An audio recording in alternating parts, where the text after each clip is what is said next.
एक गांव में एक लालची औरत अपने पति के साथ रहती थी। उसका एक बेटा था जिसका नाम बाबूलाल था। वह कोई काम धाम नहीं करता था, बस पूरा दिन गांव में इधर उधर मंडराता रहता था।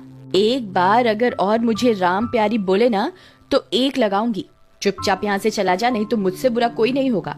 अरे सुमन, तुम गुस्सा क्यों होती हो? तुम मुझे बहुत अच्छी लगती हो। मैं तुमसे शादी करना चाहता हूँ। मुझसे शादी के सपने छोड़ और निकल यहाँ से। बड़ा आया शादी करने वाला। फिर इतना बोलकर सुमन गुस्से में वहाँ से चली जाती है। तभी बाबूलाल का दोस्त वहाँ से गुजर रहा होता है। अरे बाबू भाई, ये सुमन तुमसे क्या कह रही थी? कुछ नहीं भाई, अपने प्यार का इजहार कर रही थी। लेकिन भाई उसके हाव भाव से तो कुछ और ही लग रहा था। बाबू भाई मेरी बात मानो तो तुम इससे दूर ही रहा करो। गांव वाले बोलते हैं इस सुमन के ऊपर चुड़ैल का साया है। ये रात को अकेले वीराने में घूमती है। कुछ लोगों ने तो इसके उल्टे पैर तक देखे हैं। तुम्हें पता है ना, उल्टे पैर चुड़ैल की निशानी होते हैं। चल बेवकूफ, तेरा दिमाग खराब हो गया है। जो इतनी सुंदर लड़की को चुड़ैल बोल रहा है। सुमन कोई चुड़ैल वुड़ैल नहीं है। मैं तो इसी से शादी करूंगा। फिर इतना बोलकर वह अपने घर की ओर चल देता है।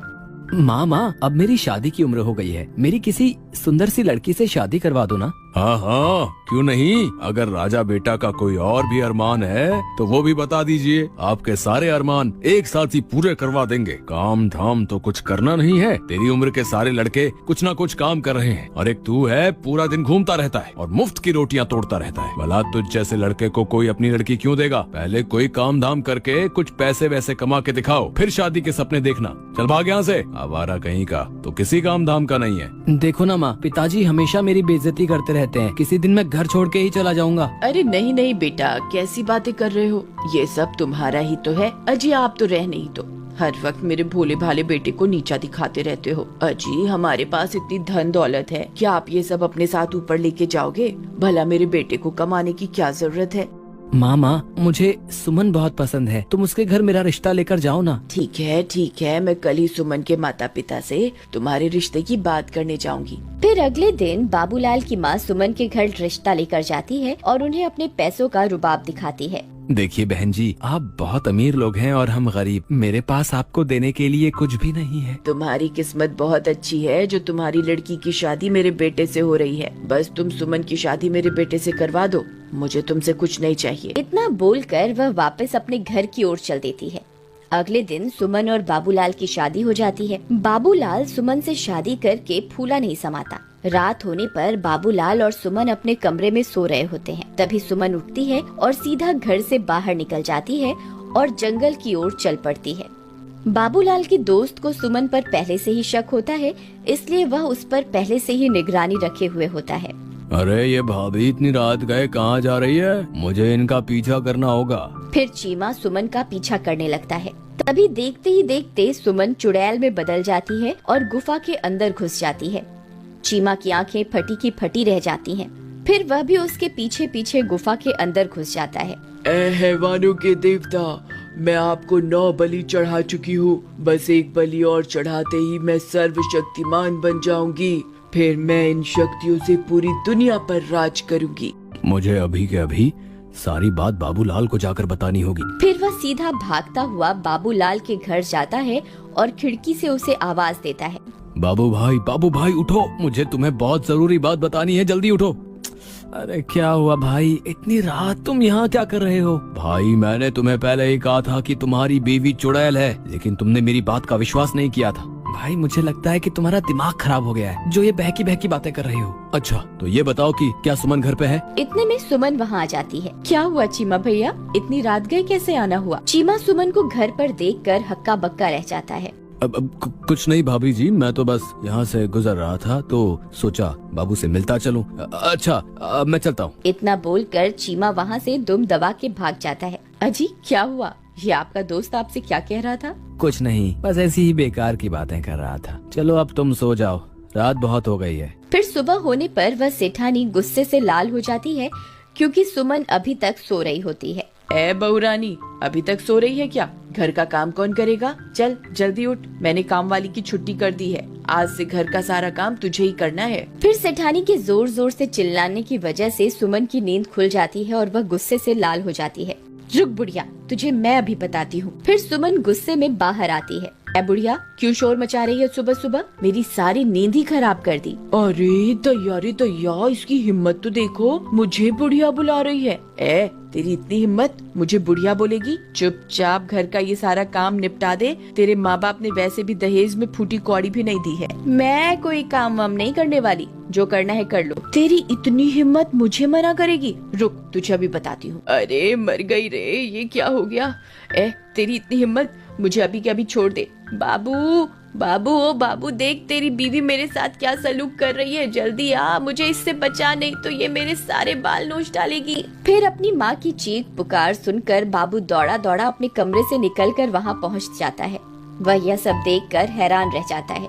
ए सुमन, तेरी इतनी हिम्मत, तू मेरी माँ के साथ ऐसा सलूक करेगी? अभी के अभी मेरी माँ को छोड़ दे, वरना अच्छा नहीं होगा। फिर सुमन उसे छोड़ देती है और सीधा अपने कमरे में चली जाती है। माँ, आप ठीक तो हो ना? आपको कुछ हुआ तो नहीं ना? मैं ठीक हूँ बेटा, मैंने तो बस इसे घर का थोड़ा काम करने को कहा था और इसने मेरी तो धुनाई ही कर दी। फिर बाबू परेशान होकर घर से बाहर निकल जाता है। वहाँ उसे उसका दोस्त चीमा मिलता है। क्या हुआ बाबू भाई, इतने परेशान क्यों हो? क्या तुम्हें पता चल गया कि तुम्हारी बीवी चुड़ैल है? मजाक मत कर यार चीमा, मैं वैसे ही बहुत परेशान हूँ। आज सुबह सुबह तो सुमन ने हद ही कर दी। उसने माँ के बाल पकड़कर उनसे बहुत बदतमीजी की। भाई, मैंने तो पहले ही कहा था कि सुमन कोई साधारण लड़की नहीं है, उसके ऊपर चुड़ैल का साया है।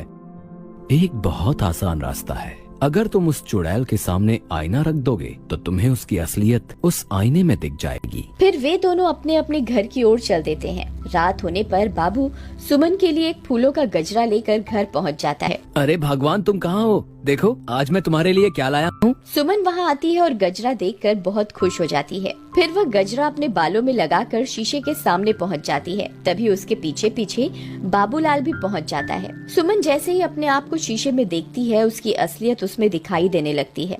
बाबूलाल की आंखें फटी की फटी रह जाती हैं। वह उस चुड़ैल को देखकर बहुत डर जाता है। हे भगवान, ये मैं किस मुसीबत में फंस गया? ये तो सच में चुड़ैल निकली। अच्छा हुआ तुझे मेरी असलियत के बारे में पता चल गया। मैं आज रात को तेरी ही बलि देने वाली थी। अरे भागो रे, ये तो चुड़ैल निकली। अपनी जान बचा के भागो। चीमा भाई, मुझे बचाओ, मेरी बीवी तो चुड़ैल निकली। तुम सही कहते थे। हाय, मर गए रे। फिर वह सीधा भागता भागता अपने दोस्त चीमा के घर पहुँच जाता है। चीमा भाई, जल्दी से दरवाजा बंद कर दो। तुम सही कहते थे, सुमन तो चुड़ैल है। मैंने उसकी असलियत आईने में देख ली है। अब वो मुझे नहीं छोड़ेगी। अजी, मुझे लगता है आपका ये दोस्त अपने साथ साथ हमें भी मरवा के छोड़ेगा। तुम अभी के अभी इसे घर से बाहर निकालो, नहीं तो इसकी पत्नी इसका पीछा करते करते यहाँ पहुँच जाएगी।